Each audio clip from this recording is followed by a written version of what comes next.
আশা করি সবাই ভালো আছেন, সুস্থ আছেন, নিরাপদে আছেন। তো আপনার ভালো থাকুন, সুস্থ থাকুন, এই কামনা করে আজকে নতুন ভিডিওটি আরম্ভ করতেছি। তো আজকে যে বিষয় নিয়ে আলোচনা করবো সেটা হচ্ছে যে কালো জাদু কুফরি মরণবান। কালো জাদু কুফরি মরণবান, এই মরণবানের মাধ্যমে আপনি আপনার যে কোনো শত্রুকে আপনি শেষ করে দিতে পারবেন আপনি খুব সহজেই।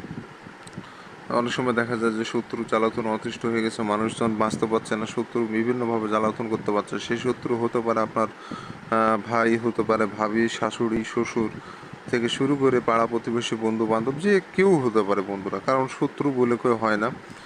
বিভিন্ন জায়গা জমিনের শত্রুতা হতে পারে, সম্পর্ক নিয়ে শত্রুতা হতে পারে, হিংসা নিয়ে শত্রুতা হতে পারে, বিভিন্ন কারণে হয়ে যায়। তো যখন আপনারা শত্রুর জ্বালা অতিষ্ঠ হয়ে যাবেন, শত্রু আপনাকে নানানভাবে মুখের কথায়, শক্তিতে, জায়গা জমিতে বিভিন্ন জায়গায় আপনাকে ঠেকিয়ে রাখছে, আপনি তার সাথে অর্থনৈতিকভাবেও পাচ্ছেন না, টাকা দিয়েও পাচ্ছেন না, ক্ষমতা দিয়েও পাচ্ছেন না, কোনোভাবে পাচ্ছেন না, দেওয়ালে পিঠ ঠেকে গেছে।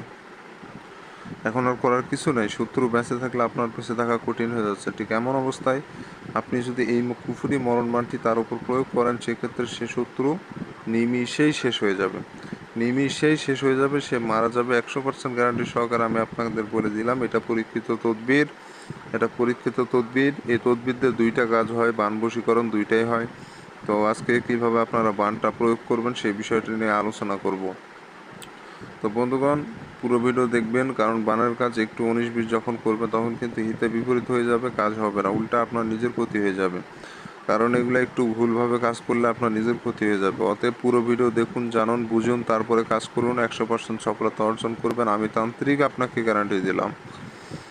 তো বন্ধুগণ, আমি একজন সিদ্ধতান্ত্রিক। তো সেই হিসাব থেকে আপনাদের বলি যে সাবধানতা অবলম্বন করে নিজ দায়িত্বে কাজ করবেন, ভুলভ্রান্তি করার চেষ্টা করবেন না।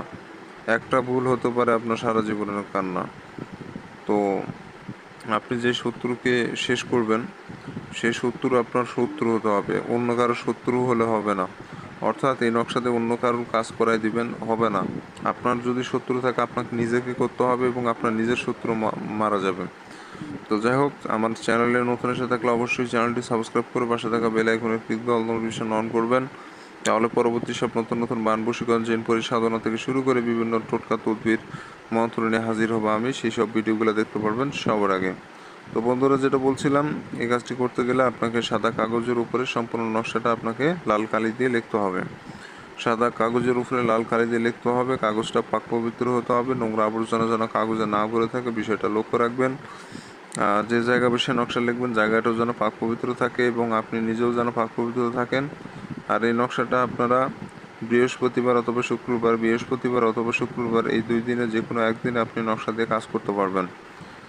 বিষয়গুলো মনোযোগ দিয়ে শুনে তারপরে কাজ করবেন। আর দরকার